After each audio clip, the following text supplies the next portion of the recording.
Limerick Social Services Council has provided services and supports to individuals, families and communities right across Limerick for over 50 years. Like, I suppose that the way it's been going the last few years is there's so much fear and insecurity in the world. There was days that were so dark. There was days that I didn't know whether I was coming or going. Isolation. Didn't really get along, so I did homeless accommodation. Lack of freedom. I had nowhere to go, I was practically homeless. Grief and loss. Without your help, I don't know where me and my kids will end up. But most importantly, trauma. They've helped big time. You know that they're there to support you. Guided me all in the right direction. Take back control of their lives. The service to me is basically a friend. It has helped me and a lot of women, I can say. So the friendships that they've formed over time. Is having that kind of team approach to working with communities.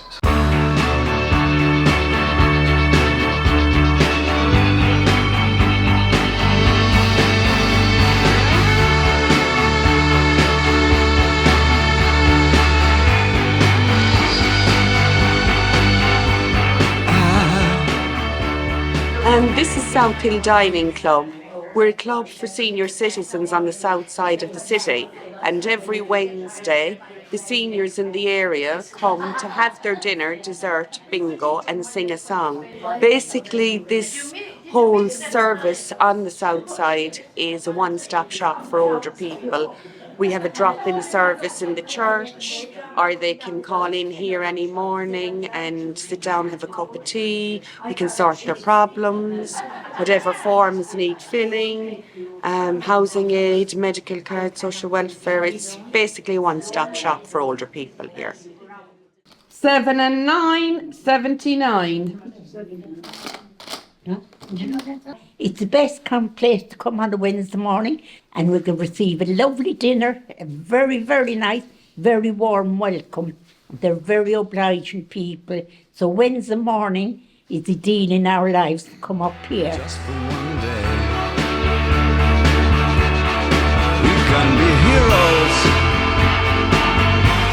forever and ever.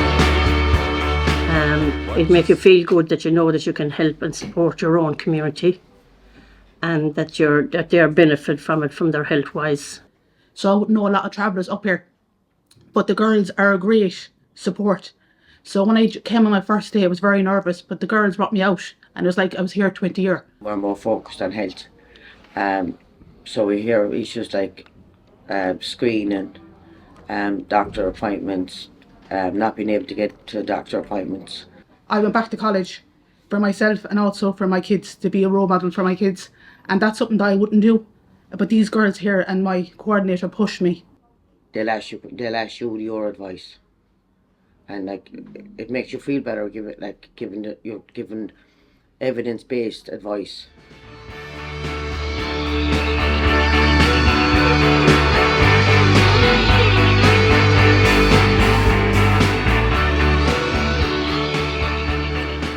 Trust is a vital part of our relationship with parents.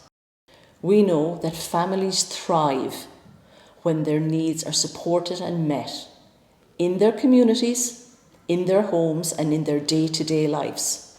The main challenges that they'd face would be the cost of living crisis. So financially they're quite stretched.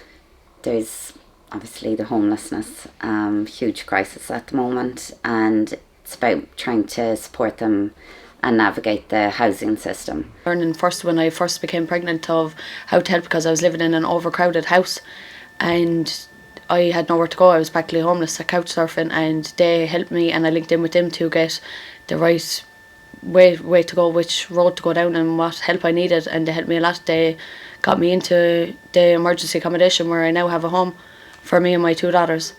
Well, you just think there's other people not in your position, so you're nervous going into a new place by not meeting people and thinking, oh God, what's this young one in for? Yeah. But then they're all in the same position, so you just sit there and you're fine, like you're open, you can be honest in the meetings.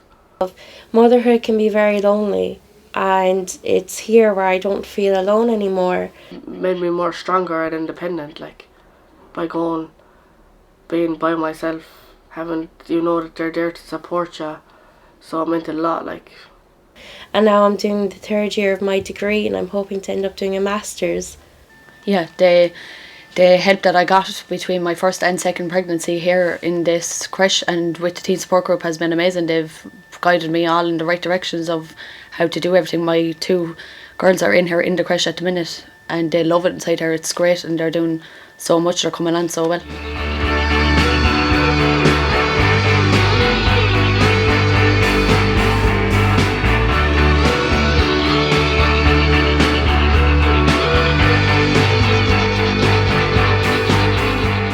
The music is important because we all connect with music in different ways. Sometimes also music gives us words.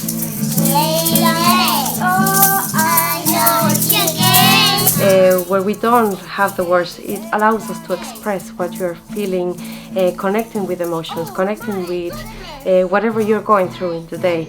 But also allows us to practice skills in a playful way.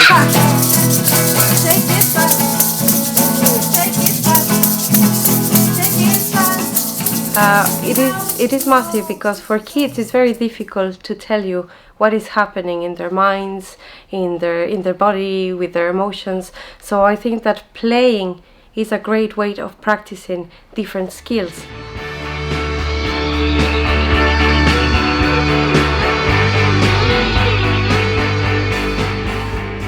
Complex relationships, intergenerational trauma, domestic violence is huge. But it takes time. Sometimes it doesn't come out in the initial screening. So a lot of my work, I suppose, is about identifying resources, about like working with people to try and what's in their community, how can they connect back in with sporting clubs, with music, theatre, with stuff that's happening where they get to meet real people and spend time with getting support from their communities. Because sometimes they're so overwhelmed when they come in. It's not easy to come to therapy and ask for help, And when they do, stabilisation and safety is our primary goal. So when people go to their phones to avoid dealing with the real life problems, then what happens is their systems are being activated again. So it's more anxiety, it's more fear, it's more polarisation. Kind of cooperation with the other services around here, whether it's here, Southside Child and Family Centre, with social workers, social care workers. So there's a lot of other work other than the therapeutic work. There's the follow-up work.